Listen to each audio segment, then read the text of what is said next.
সেভাবে প্রকাশ করা হয় নাই, খুনিকে সেভাবে গ্রেফতার করা হয় নাই।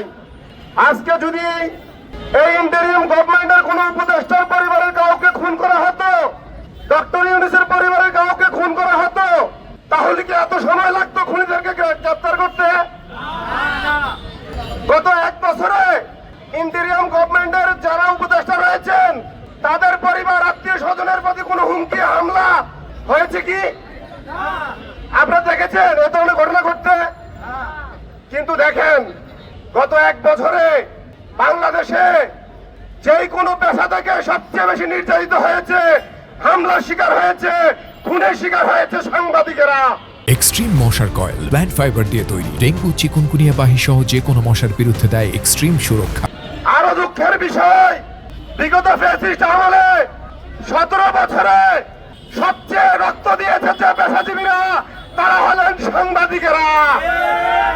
যারা চাকরি হারিয়েছেন তারা হলেন সাংবাদিকেরা। যারা বিদেশে আত্মগোপন করতে বাধ্য হয়েছেন তারা হচ্ছেন আমরা সাংবাদিকেরা। অন্য কোন পেশার মানুষ, পেশাজীবী এই নির্যাতনের শিকার হয় নাই। আরো দেখিয়ে দিতে চাই, জুলাই আন্দোলনে ছাত্র জনতার পরে সবচেয়ে বেশি জীবন দিয়েছে সাংবাদিকেরা। 6 জন সাংবাদিক শহীদ হয়েছে।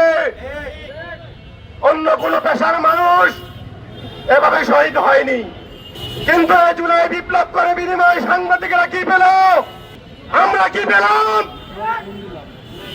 আমরা পেলাম আমাদেরকে দিনে দুপুরে হত্যা করা হয়।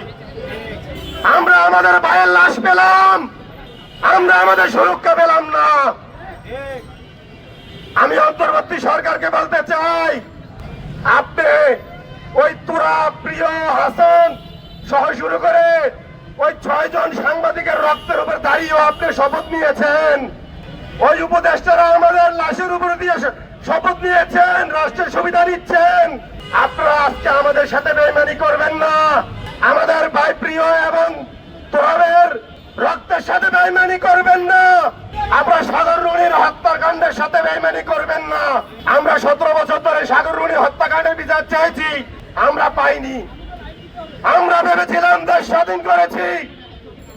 এই ইন্টারিম গভর্নমেন্ট সাগর রুনি সহ জুলাই বিপ্লবে শহীদ যারা হয়েছেন, যারা তাদেরকে হত্যা করেছেন, হত্যাকাণ্ডের বিচার করবেন, খুনিদের গ্রেফতার করবেন। কিন্তু ইন্টারিম গভর্নমেন্ট বিগত 17 বছর সহ জুলাই বিপ্লবে শহীদ হওয়া ওই ভাইদের পরিবারকেও কোনো ক্ষতিপূরণ দেয়নি, খুনিদেরকেও গ্রেফতার করে শাস্তির আওতায় আনেনি। আমরা তীব্র নিন্দা এবং ধিক্কার জানাই।